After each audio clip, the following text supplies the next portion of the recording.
Hey there, Mr. Reddit here. Welcome back to another episode of r/entitled parent stories. Our first story we'll be reading today. My Karen sister got kicked out of college and blames everybody else. After that, long-term guests trashed us on a review while still in our hotel. And after that, am I the jerk for lending my car to my friends without asking my boyfriend? Now for every thumbs up this video gets, one Karen gets kicked out of college. Your mom goes to college? So please smash that like button, and if you're new, subscribe and turn on notifications for new stories from Reddit every single day. My Karen sister got kicked out of college and blames everyone else. Her classes are all remote through Zoom. Don't even need a webcam on, just log on to the class so the teacher sees your name there and checks it off. But I guess that was too much for her, and she would rather sleep all day instead. She's missed the past 2 weeks straight. The university policy is if you miss 2 weeks of classes, you get dropped. I know, I go there too. So of course yesterday when she tried to log on, she found out that she had been dropped from everything. She was distraught because she thought she was going to get in trouble with my mom and dad. Honestly, I was worried they would kick her out with how they had been talking when I started going a few years ago. If you drop out, you gotta find a new place to live and all of that. While I don't feel bad for her getting dropped from the classes, I wouldn't want her to be homeless. Instead of being upset, mom and dad just tried to comfort her, telling her lies about how it's not her fault. The school was too harsh. I was planning on keeping my feelings to myself, but mom kept bugging me, asking for me to try and help make her feel better. After the 7th or 8th time that night, I snapped and said my piece, saying how she knew the school rules. We all were well aware of them, but she'd rather sleep all day than go to classes for the past 2 weeks. So no, I refuse to feel sorry for her that her own actions caught up with her. You said if I ever did anything like this, I'd be kicked out, but now you're just coddling her. Mom said that lockdown has been hard on us all, and that it should be understandable if people don't have the energy to go to class. I said I would agree, but sis has somehow found the energy to go to very unsafe house parties each and every weekend since lockdown started, including the 2 she skipped class, putting everyone in the house at greater risk. But somehow she doesn't have the energy for school? Mom and sis aren't talking to me right now. Dad is torn on who to side with. Edit. Yes, mom and dad know that my sister parties. Mom is afraid of her missing out on a year or 2 of dating and socializing will lead to her being single forever. I'm already engaged, before you ask. Edit 2. Just to reiterate, I didn't say anything until mom pushed and pushed and pushed me to. Also, as far as I've been told, I'm the only one in the family diagnosed with depression. Well, who do you agree with? OP or their mom and sister? Please let us know. Making excuses for our kids when they slack off probably isn't the best thing to do. But what do I know? I'm just a Karen. Long-term guest trashed us on a review while still in our hotel. Preface. Guest had been with us for 3 weeks and extended another. Thought they paid a week they didn't, and review trashed us while figuring out everything we said about their bill was accurate. Review was brutal, even though extending week by week with hundreds of hotels in our area.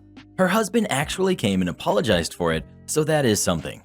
Dear guest, if you would like us to find you a hotel with a pool and a restaurant, please let us know and we will see if it's possible.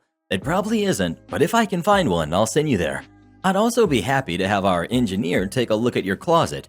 In all of my interactions with your family, I'm not aware of you having any Wi-Fi issues. There is an access point directly outside your door, so maybe we could check if there's something wrong with it. Please let us know more information if you are going to continue to stay. I think you should remove your review on the site, which maybe you aren't aware we can see is linked to our hotel and you. While the GM was kind enough to generically respond publicly, I want to be clear personally. When you came to check in, I gave you a suite you did not pay for, comped your parking, which at this point would be $600, asked my GM to discount a longer stay, and put you in a nicer suite. You extended for weeks when you could have left. I got you one of 2 rooms that has 2 bathrooms even, because you have a bigger family and it would be easier for you.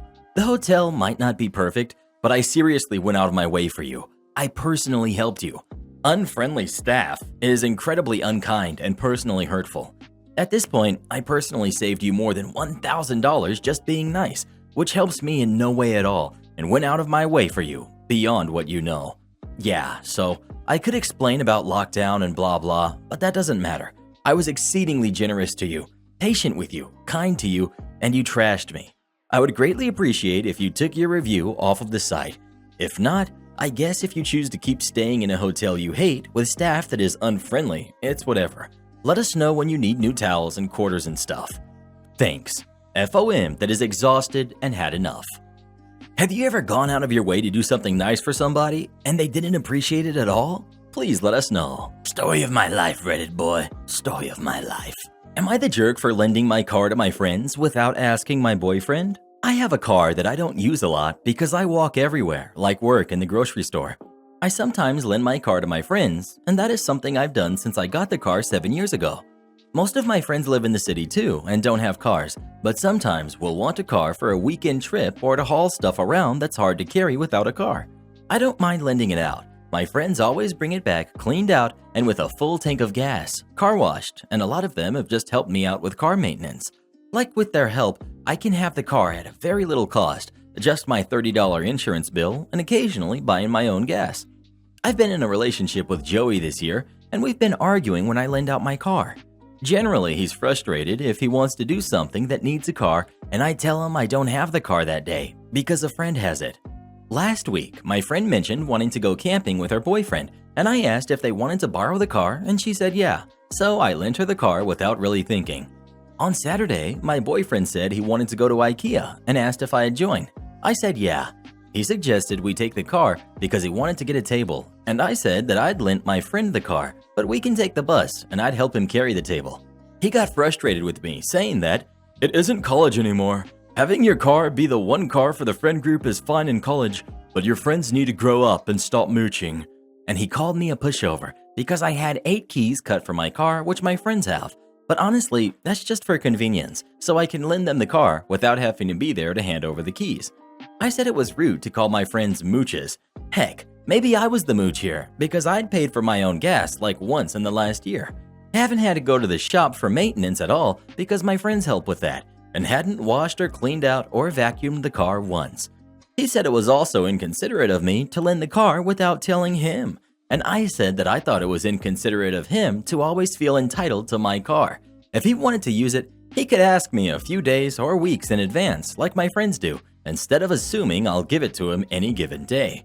He said I was being crappy for putting my friends' wants on the same level as stuff in our relationship, like he saw a couple as a unit, and it felt like I was telling him to get in line after 8 friends of mine. Am I the jerk for lending out the car often to my friends without asking my boyfriend, even though I'm in a relationship? Well, who do you agree with?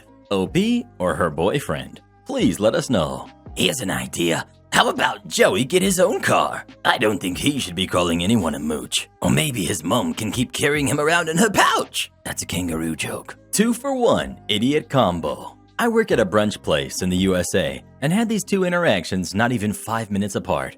Guest 1 orders the Eggs Benedict and after receiving their food flags me down. Excuse me, I ordered the Eggs Benedict which was supposed to come with Canadian bacon. They gave me ham instead. I glance at the plate, which definitely has perfectly round and brown slices of Canadian bacon, and reply, yeah, that's actually our Canadian bacon. Looks correct. No, this looks like ham to me. It was then I realized someone needed an education on different cuts of pork. Our Canadian bacon is from a different cut of pork than regular bacon, so it looks similar to ham, but has a slightly sweeter taste. If you prefer, I can get your Benedict remade with bacon strips instead. Guest 1 grumbles and declines, their hunger forcing them to resign to the food already in front of them. Guest 2 orders the red velvet chicken and waffles, says they're lactose intolerant. I advise them they do contain buttermilk, so would not be lactose free. I automatically omit the cream cheese frosting because cream cheese, lots of lactose. She throws in a side of eggs and I ask how she wanted them cooked. How do they come? They ask as my mind races, thinking, have you never ordered eggs before in your life? Before rattling off, scrambled, over easy, etc. Guest blurts out, scrambled, to which I mention, absolutely, we can have that made with cracked eggs only, no milk. I should have known something was up when I received a confused glance, but she said nothing of it. Their order is brought out and the guest asks for a side of whipped cream and says that we forgot the cream cheese frosting. I again warn them that these items definitely contain lactose. They respond, yeah, that's fine. Was this a made-up allergy, or does this person not know the types of food they can or can't eat? I guess we'll never know. Am I the jerk for taking my older brother to a restaurant instead of taking him to the wedding? I, male 21, have an older brother, Adam, who's 27, and he's wheelchair-bound due to a motorcycle accident that caused him SCI. He was living with his ex-fiancée, but my parents took him after she said she couldn't do it anymore. I come to take care of him every day. Started learning to be Adam's career since mom and dad were becoming overwhelmed. I still go out and study while being there for Adam. It's been almost 3 years. Last week, my parents got a wedding invitation from Adam's ex-fiancée's parents. Her family and my family are close, known them for 15 years. My parents told Adam they wanted him to come with them to celebrate/support the family. No matter what happens, the two families will be close. Adam said no. Dad lashed out, saying he needed to stop being selfish and potentially ruining a 15-year friendship between two families by being bitter. I got involved after Dad said Adam had no choice but to go. I asked him to respect Adam's opinion, but Dad called me an enabler and that they get to veto his opinion since they do so much for him. I left and stayed gone for 2 days. Adam said they were pressuring him and he couldn't take it anymore. The day of the wedding, I went to my parents' house, told them I wanted to go with Adam to the wedding and drive him there myself. They said okay, told me to follow them and rushed out. Instead of following them, I drove Adam to a restaurant out of town, 2 hours away. We had a great time there. His frown turned into a joyful smile. Seeing him like this made me feel relieved. Once I turned my phone on, my dad specifically was livid, calling me a manipulative liar, asking why I didn't follow them with Adam to the wedding. Talked about how embarrassed he was, repeatedly telling people, "My sons are going to be here soon." He yelled that I just damaged a 15-year friendship with the ex's family. I argued with them about how he ignored Adam's wishes and that being disabled doesn't mean he has no independence and opinions anymore. He told me to shut up and be grateful he didn't call the police for what I did and demanded I bring Adam home. I dropped Adam off and left. Other family members berated me, saying I'm not a kid and I should be held responsible for my recklessness and ruining the relationship between two families. To clarify, Adam's ex claimed they couldn't stay together not because of him being in a wheelchair, but something else. Adam said she was treating him poorly. My parents' relationship with Adam's ex is mainly based on doing each other favors and acting like they respect each other, but I know they're just looking for benefits and what they can get from each other. Note, I'm currently renting an apartment with a number of roommates. I can barely afford rent, and that's why I can't take Adam to live with me. But I will be doing my best to get my own place and take him in with me. Unfortunately, it's not possible right now. Well, who do you agree with? OP or his parents? Please let us know. Those parents sound like the worst parents of the year, and people call me entitled. Asked nicely twice, but neighbor still uses our lawn. My husband and I moved into our first home last summer. Coming from the city, we found our slice of suburban heaven as the property offered a beautiful yard with well-water irrigated lush grass. We also chose it for what we perceived as privacy, at least compared to where we had lived. When we first met our neighbor closest in proximity to us, she seemed very nice and thoughtful, and we thought how lucky we were to have such a lovely neighbor. This changed quickly as she became overbearing to the point where I couldn't be in my backyard without fearing she'd yell over to me and to come over. She would interrupt me no matter what I was doing. She has a dog of her own, and she's single, middle-aged, no kids, divorced, and she let us know early on that our backyard was like her dog park before we moved in, as the old man who lived here previously had passed and the lot was vacant for a year or so. She has her own fenced-in backyard, but it's the opposite of our green grass with rocks and planters and is quite unkempt. For a few months, we let her over frequently, then we began to avoid her. Other strange things happened with her that are beside the point of this thread, but anyways, what really started to irk me, especially because I work from home all the time, is that she would be in our side yard property all the time. She tied her dog to our fence on our lawn. She used it as a potty spot multiple times a day. One morning, I even woke up to her loudly on the phone below my bedroom window, looking into our first floor window. It was getting obnoxious. Our side yards have no barrier, aside from the fact that ours has lush green grass and hers has rock and pine needles. Not once did she have a conversation with us about this, asking if this use of our lawn was okay with us. She started to call me in the middle of the workday as I was in meetings and trying to focus to ask if her dog could come in our backyard. The final straw was when she left a voicemail asking for permission to let herself into our backyard whenever she pleased, since my two dogs were always outside. I felt that was asking too much after she had been overbearing for the past 4 months of living there. Granted, I think she had good intentions and effort to be nice to us, but my introverted husband and I found her overbearing and annoying, especially in the way she used our property as if we didn't exist or as if she's entitled to it. So I went outside to talk to her after I listened to the voicemail. It took a lot of working up to and courage because I truly hate confrontation. I politely and timidly let her know that we don't feel comfortable with her using our backyard whenever she pleases. She didn't take that well, to begin with, and rolled her eyes and talked back.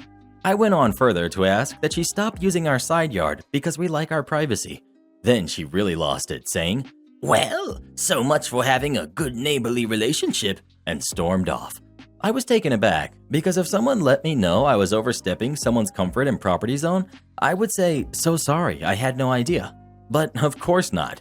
Later, she came to our door to pick something up we were borrowing, and she started saying some nasty things, like how I hadn't tried to be nice. I had, but in my own way, and that my husband and I should get a fence if we were so concerned. Needless to say, she's a grown woman and the property line is obvious, but alright. Months have passed and we haven't talked to her much, and I observed that now she would stand on her property with the dog leashed, but the dog is on our property so it can go potty. She was making an effort? A couple weeks ago, she got a new puppy, and she's returned to using our yard as she had done before. She's literally training her new puppy to go in the bathroom in our yard. Really? So my husband wasn't too upset at first until he found 5 piles of dog dew sitting in our grass. That was it for him. I've been annoyed about it for a while because I work from home and see/hear her doing it, and it's also the principal for me at this point. He went over to talk to her with the dew bagged up in his hand and let her know that our property is not her dog's potty spot. She made a few excuses and said she'd get a property surveyor, and my husband said we'd respect the results. He also asked her to respect us, left the dew on her porch, and walked away. She hasn't apologized or taken any accountability. When she makes excuses as to why she uses our property, she passively tries to make us sound like jerks. As mentioned, we will respect the results of a surveyor if she gets one, but I know for a fact that our entire side yard is not her property. I genuinely don't think anything of it because of landmarkers and the deed I read, but whatever. She's still using our lawn with her dogs after we talked to her twice. Now my husband and I are submitting a fence permit with the town so that we can hopefully resolve this by building a barrier, and I'm bummed it had to come to this. This has caused us a lot of frustration, and it slightly feels like suburban heck now. Is there anything else we can consider doing? Also, what the heck? Cookies are too hard? I'll take care of it, boss. Hello all. I'm a prep cook at a nursing home that works 5 a.m. to 1:30 p.m. I work with making desserts, putting them on plates and bowls, and wrapping and lidding them. I also run breakfast tray line and am involved in breakfast dish room. Note that our previous 2 directors, basically managers, have quit with very little warning, and we have someone in from corporate filling in right now. Let's call her Karen. On this particular day, I had dished out red velvet cookies the day before. I was dishing out sugar cookies before breakfast tray line. Everything seemed normal, no large arguments or problems. After dishing out the sugar cookies, I started breakfast tray line and served breakfast. Note that the sugar cookies are not for breakfast. They're just a dessert that I did before tray lines so that I wouldn't have to do it later. The red velvet cookies were for the day of the story, and the sugar cookies were there for the next day. After breakfast tray line, I took a 15-minute break to eat breakfast. I then come back and participated in breakfast dish room. I then took my 30-minute break at 10:30. This is my assigned time to take my break. The cook starts tray line at 10:45 while I'm on break. This will be important in just a minute. I was in the break room eating lunch, and there were a few people from the nursing floor in there. We get to just talking about life. Eventually, my break ended, and I went back to the kitchen. I entered the kitchen, washed my hands, and started walking over to my counter. I was past the bottom of tray line, where one of the dietary aides has the cart of sugar cookies out and is handing those out instead of the red velvet cookies. I asked why she wasn't using the red velvet cookies, but this was unanswered by just looking around. The red velvet cookies I had plated and wrapped were nowhere to be seen. Instead, there were over 100 plates waiting to be sent through the dish machine and like 6 trays of red velvet cookies fresh from the oven just thrown everywhere. These trays were set on my prep counter and the cook's counter, and the plastic cart next to the oven somehow didn't melt the surface of the plastic. You get the idea.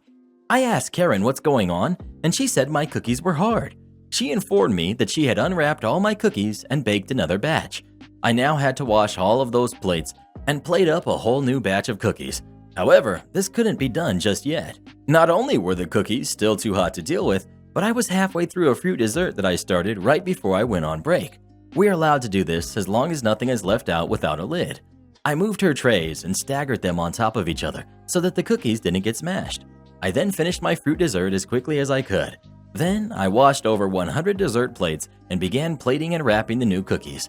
As soon as I picked up the first one, I noticed they were just as hard as the ones I had made. I didn't fully yell, but I was very loud when I said this. "Karen, these cookies are hard. Even the white chocolate chunks are browned." I could see from across the kitchen that she just shut off for a moment. I had to put forth genuine effort not to laugh.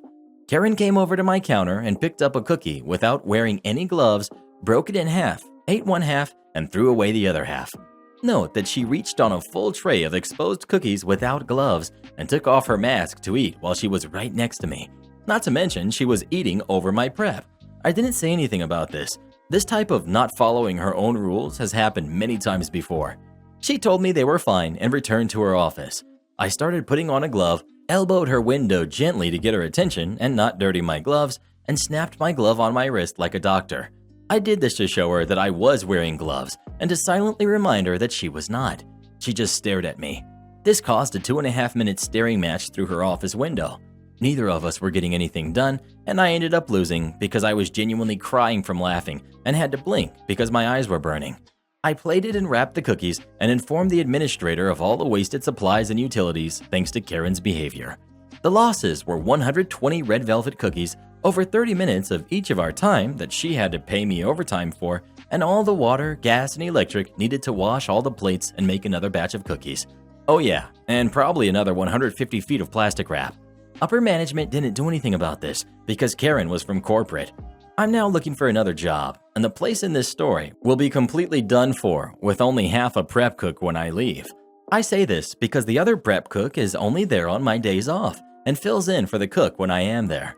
There will be no way to have a prep cook on the schedule every day and make sure people get their guaranteed days off. I wrote this story now instead of waiting to see what happens to the company when I leave because I don't really care anymore. The company is headed downhill so fast that literally anyone leaving could cause a lot of fallout, so I don't see how the story of me leaving would be very unique. Barbie doesn't shop here. Cast. We've got Kid, Karen in training, and we've got me, I'm Batman. Anyone who has ever worked customer service will probably have experienced similar situations. For context, I work at a fairly well-known store in Canada that specializes in both work and casual clothing and rhymes with sharks. Most of the customers that came in were pretty sweet. Of course, you get the occasional customer that tried to rewrite the rules to their favor, but none of them stand out to me as much as Karen. She came in with a small group of friends, but they didn't do much other than whisper and giggle at everything.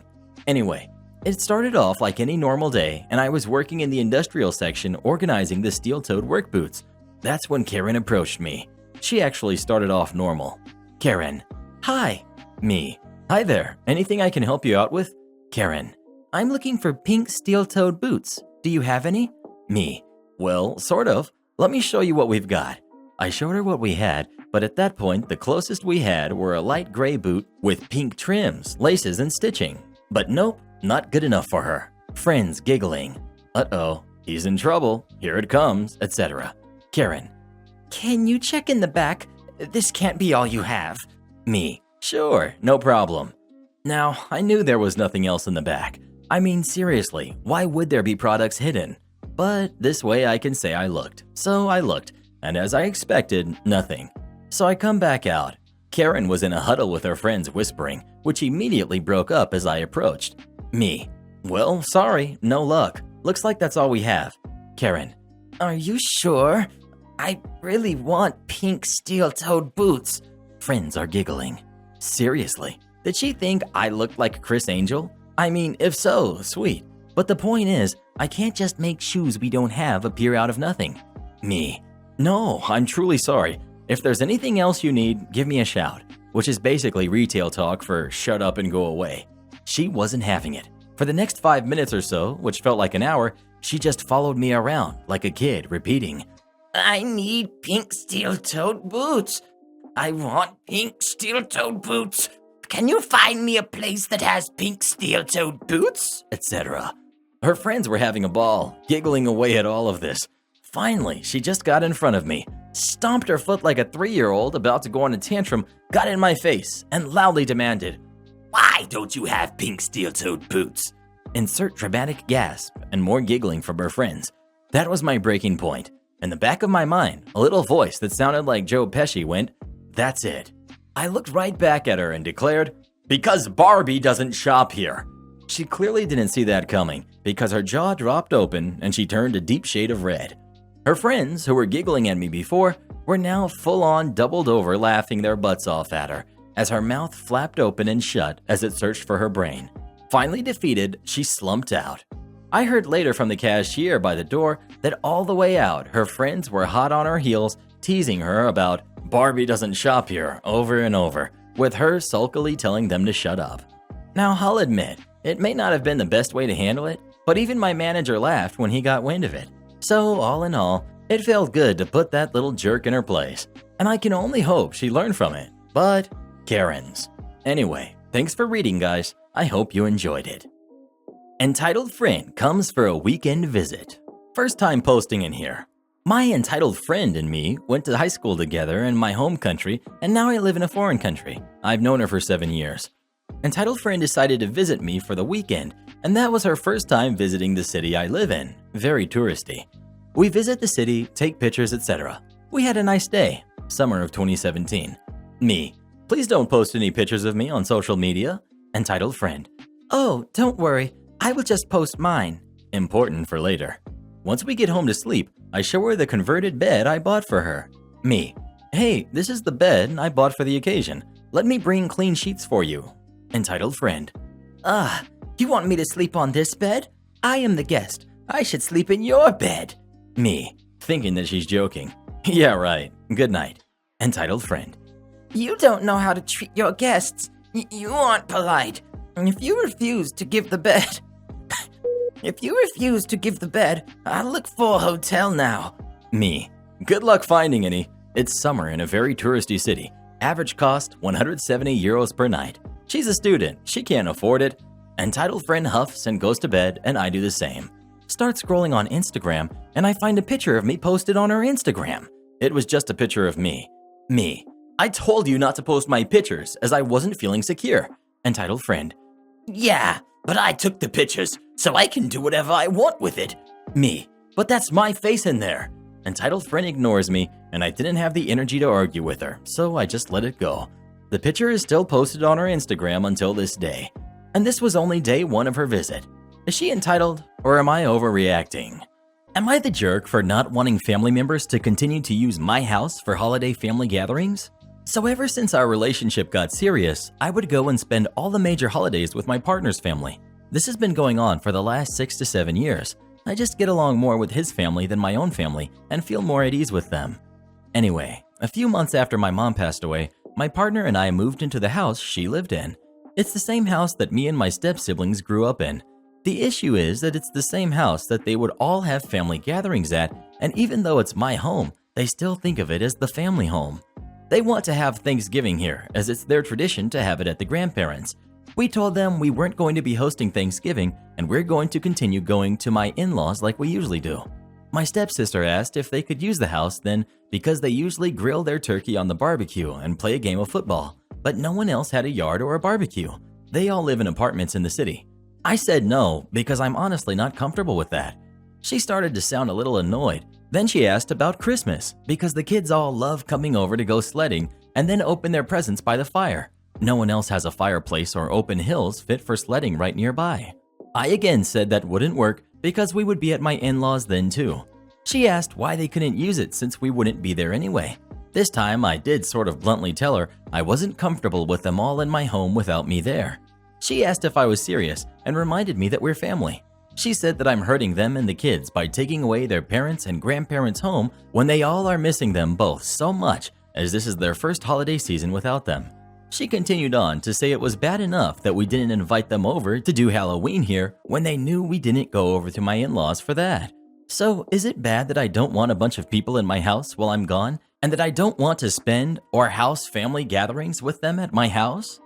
Well, what do you think? Do you agree with OP or their relatives? Please let us know. You're on a roll, so don't stop now. Come watch this video next and we'll see you when you get there. And support our coffee fund by joining as a channel member today, and we'll give you a special shout out in our next video. And to have us make any kind of video you'd like us to, head over to our Fiverr, link pinned in the comments below.